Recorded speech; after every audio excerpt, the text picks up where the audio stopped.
लोकसभा चुनाव की तारीखों की घोषणा का समय नजदीक आता जा रहा है और अभी तक विपक्षी पार्टियों का गठबंधन तय नहीं हुआ है। उसकी कोई रूपरेखा नहीं बनी है। जो शुरुआती बातचीत हुई थी और जो पार्टियां एक साथ आई थीं मिलकर के भाजपा के खिलाफ लड़ने के लिए, अब उनका कुनबा काफी हद तक बिखर गया है। जो साथ में है उनमें भी इतना विरोधाभास है, आपसी लड़ाई इतनी ज्यादा है कि आम लोगों के बीच, मतदाता के बीच उनकी एकजुटता का कोई मैसेज नहीं जा रहा है। सभी पार्टियां आपस में लड़ रही हैं। जिन पार्टियों का आधार एक राज्य में है उनको अपने उस राज्य में गठबंधन नहीं बनाना है, लेकिन उसके बाहर पूरे देश में उनको सीट चाहिए। और यह विरोधाभास कई जगह दिख रहा है कि पार्टियां एक राज्य में साथ हैं और दूसरे राज्य में एक दूसरे से लड़ रही हैं। तो ये जो विरोधाभास है पार्टियों का, ये रणनीतिक और राजनीतिक विरोधाभास है। जो पार्टियां भारतीय जनता पार्टी का विरोध कर रही हैं और एक प्लेटफॉर्म पर आकर के जिन्होंने इंडिया नाम से अपना गठबंधन बनाया था, उनमें कोई वैचारिक मतभेद नहीं है, कोई वैचारिक विरोधाभास नहीं है। अगर एक शिवसेना को छोड़ दें जो हिंदुत्व की बात करती रहती है, जिसकी राजनीतिक विचारधारा हिंदुत्व की है, तो बाकी सारी पार्टियां धर्मनिरपेक्ष और समाजवादी वैल्यूज की राजनीति करती रही हैं शुरू से। तो उनके बीच कोई वैचारिक मतभेद नहीं है। वैचारिक रूप से वो एकजुट हैं और उनका लक्ष्य भी एक है कि भारतीय जनता पार्टी को हराना है। अभी वो लक्ष्य उन्होंने छोड़ा नहीं है जो पहले तय हुआ था, पिछले साल जून में तय हुआ था पटना की पहली बैठक में, कि भारतीय जनता पार्टी के हर उम्मीदवार के खिलाफ एक उम्मीदवार खड़ा करना है विपक्ष का। ये आज भी उनका एजेंडा है। लेकिन इस एजेंडे पर लोगों का यकीन कैसे होगा, कैसे लोग भरोसा करेंगे इस एजेंडे पर? और ये एक, अगर आंकड़ों की बात करें तो ये चुनाव रणनीतिकार हैं प्रशांत किशोर, उन्होंने चुनाव के आंकड़े दिए और उन्होंने बताया कि विपक्षी पार्टियां भले कमजोर हैं, भले उनका गठबंधन कमजोर है, लेकिन देश में विपक्ष कमजोर नहीं है। एंटी बीजेपी जो मतदाता है उसकी संख्या कम नहीं है। तमाम अच्छे परफॉर्मेंस के बावजूद 2019 के चुनाव में भारतीय जनता पार्टी को 38% वोट आए थे, और अगर कुछ उसके सहयोगी पार्टियों के वोट जोड़ ले तब भी लगभग 60% वोट उसके खिलाफ पड़े थे। तो वो 60% तो अपोजिशन का स्पेस है, और उसी को ध्यान में रख के विपक्ष की तमाम पार्टियां साथ आई थी। अगर उस 60% वोट में जो पिछली बार भारतीय जनता पार्टी के खिलाफ पड़ा है, उस 60% वोट का अगर 60% या 70%, उस 60% का जो विरोधी वोट है, जो एंटी बीजेपी वोट है, उसका 60 से 70% वोट अगर अपोजिशन को मिल जाए तो वो भी बीजेपी के बराबर आ जाए, उसको भी 37-38% वोट हो जाए, 39% वोट हो जाए, और फिर मुकाबला बराबरी का हो जाएगा। ऐसा नहीं है कि तमाम एक एक विरोधी वोट लेना है। 60-70% वोट भी अगर विपक्ष का मिल गया जो एंटी बीजेपी वोट है, तो लड़ाई बराबरी की हो जाएगी। और ये तब होना था, इसको लेकर के बात हुई थी, और ये तब होना था जब भाजपा के हर उम्मीदवार के खिलाफ एक उम्मीदवार उतारने की बात हुई थी, और ये तय हुआ था कि इलेक्शन 1-on-1 करना है, 1-to-1 करना है। एक सीट पर बीजेपी का एक उम्मीदवार होगा, उसके सामने विपक्ष का भी एक ही उम्मीदवार होगा। तो ये सब रिजॉल्व अच्छे हैं, विपक्ष मजबूत भी है। विपक्ष का मतलब जो एंटी बीजेपी वोट है वो भी मजबूत है, बहुत बड़ा वोट आधार है वो।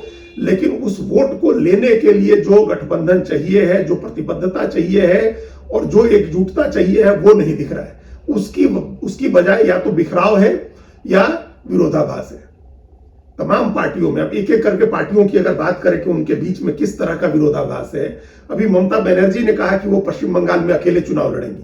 हालांकि ये उनकी एक दबाव की राजनीति है। हो सकता है कि वो पहले जो 2 सीट दे रही थी कांग्रेस को, उसकी बजाय वो 5 सीट दे दें, लेकिन अभी उन्होंने कहा है कि वो अकेले लड़ेंगी, और साथ में ही वो कहती हैं कि पूरे देश में इंडिया गठबंधन का हिस्सा है वो। अब सोचे, जब अपना जिस असर में राज्य है, जिस राज्य में उनका असर है, वहां वो इंडिया में के साथ नहीं है, लेकिन पूरे देश में इंडिया में भी है, तो इससे मतदाताओं के बीच में कितना कंफ्यूजन होगा। अगर वो पश्चिम बंगाल में कांग्रेस को सीटें नहीं देती हैं, तो कांग्रेस पार्टी क्यों उनको असम में, मेघालय में या त्रिपुरा में सीट देगी? लेकिन वो इन राज्यों में गठबंधन में रहना चाहती हैं, इन राज्यों में कांग्रेस से सीटें मांग रही हैं, और पश्चिम बंगाल में कांग्रेस को सीट देने को राजी नहीं है। इसी तरह की स्थिति केरल में कांग्रेस पार्टी और कम्युनिस्ट पार्टियों की है। जो लेफ्ट मोर्चा है, एलडीएफ है वो, और जो कांग्रेस के नेतृत्व वाला मोर्चा है, यूडीएफ, इन दोनों के बीच वहां लड़ाई होनी है। ये दोनों एक तकनीकी ग्राउंड है, और ये वो ग्राउंड काफी हद तक सही भी है, बहुत वैलिड है कि इन दोनों के पास राज्य का 85% वोट है। दोनों को पिछली बार मिलाकर के 85% वोट आए थे, और कांग्रेस माफ करिएगा, भारतीय जनता पार्टी 11% वोट की पार्टी थी। अगर ये दोनों पार्टियां मिल जाती हैं तो इसमें कोई संदेह नहीं है कि 20 की 20 सीटें इन्हीं को मिलेंगी। पिछली बार भी 20 की 20 सीटें इन्हीं को मिली हैं, जिसमें 19 सीटें कांग्रेस के नेतृत्व वाले यूडीएफ को है और 1 सीट लेफ्ट डेमोक्रेटिक फ्रंट को है। इस बार भी अगर वो अलग लड़े या साथ लड़े, इतनी सीटें उन्हीं के बीच बंटनी है। अगर वो साथ लड़ते हैं तो बीजेपी के लिए स्पेस बनेगा और जो अपोजिशन का स्पेस है वो पूरा उसके लिए खाली हो जाएगा और आगे की लॉन्ग टर्म की पॉलिटिक्स में बीजेपी को इसका बहुत फायदा होगा। वो 11% से बढ़कर के 25% 30% तक वोट की पार्टी हो सकती है। तो इस वजह से इस तकनीकी आधार पर लेफ्ट मोर्चा और कांग्रेस का मोर्चा कह रहा है कि हम लोग अलग अलग लड़ेंगे, लेकिन बाकी पूरे देश में दोनों पार्टियां साथ लड़ेंगी। अब इससे मतदाताओं के बीच कितना कंफ्यूजन होगा। कम्युनिस्ट पार्टियों को साथ में लड़ना है, बिहार में वो साथ में लड़ेंगे, उनको राजस्थान में भी सीट चाहिए, झारखंड में भी सीट चाहिए, तमिलनाडु में साथ में लड़ेंगी पार्टियां, तेलंगाना में भी सीट चाहिए, महाराष्ट्र में भी सीट चाहिए। तो वो इन सभी राज्यों में गठबंधन में रहेंगे, लेकिन केरल में दोनों एक दूसरे के खून के प्यासे होंगे, दोनों एक दूसरे की पोल खोल रहे होंगे, दोनों एक दूसरे पर अटैक कर रहे होंगे और बाकी देश में साथ में लड़ रहे होंगे। तो इससे भी क्या मतदाताओं के बीच कंफ्यूजन नहीं होगा। अभी जो सोशल मीडिया का समय है और जिस तरह से खबरों तक हर व्यक्ति की पहुंच है, उसको देखते हुए लगता है कि इससे बहुत कंफ्यूजन होगा मतदाताओं के बीच। हालांकि दोनों का साथ मिलकर लड़ना जोखिम भरा है, लेकिन किसी न किसी तरह से इसका एक उपाय निकालना होगा ताकि उनका विरोधाभास जाहिर न हो और मतदाताओं के बीच कोई कंफ्यूजन न हो। ऐसा ही उपाय कांग्रेस और आम आदमी पार्टी को भी करना होगा। पंजाब में दोनों तालमेल करने को तैयार नहीं है, क्योंकि पंजाब में आम आदमी पार्टी की सरकार है और कांग्रेस मुख्य विपक्षी पार्टी है। तो यह भी एक अजीब सी स्थिति होगी कि जो सत्तारूढ़ दल और मुख्य विपक्षी पार्टी दोनों एक साथ मिल जाए। इसका फायदा तीसरे नंबर की जो पार्टी है अकाली दल और चौथे नंबर की पार्टी है भारतीय जनता पार्टी, इसका फायदा उसको होगा। तो ये उनके लिए स्पेस छोड़ना हो जाएगा। अगर वो दोनों मिल जाते हैं तो फिर टक्कर भी हो सकती है कई सीटों पर।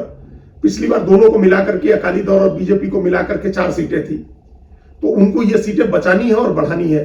ट्रायंगुलर कॉन्टेस्ट होता है तो वो सीटें उनको बढ़ सकती हैं, उनकी मिल सकती हैं सीटें।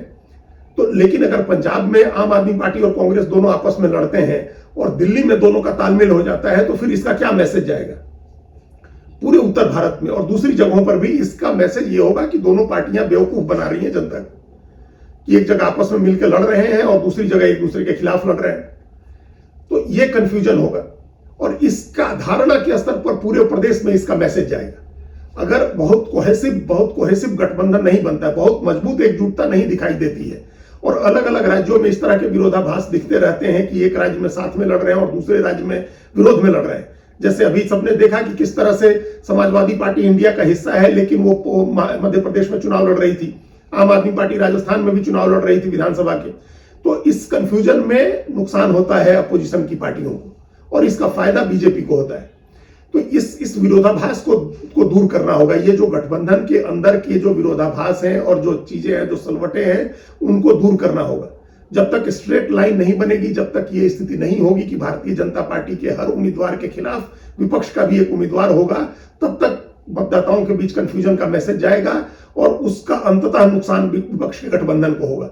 इसलिए किसी भी तरह का जोखिम उठाना है तो अगर वन टाइम ये मान रही है तमाम अपोजिशन की पार्टीज की ये उनके जीवन का सबसे क्रूशियल चुनाव है, सबसे महत्वपूर्ण चुनाव है 2024 का लोकसभा चुनाव, तो उनको ये जोखिम लेना होगा कि पंजाब में हो, केरल में हो, जहां भी हो, जिस तरह का भी जोखिम हो वो उठा करके लॉन्ग टर्म की पॉलिटिक्स के जोखिम उठा करके उनको साथ आना होगा। तभी उनकी एकजुटता का मैसेज मतदाताओं को भी जाएगा, तभी जो 60% एंटी बीजेपी वोट है उसको एकजुट करने में कामयाबी मिलेगी और बीजेपी को टक्कर दे सकेगा विपक्षी गठबंधन।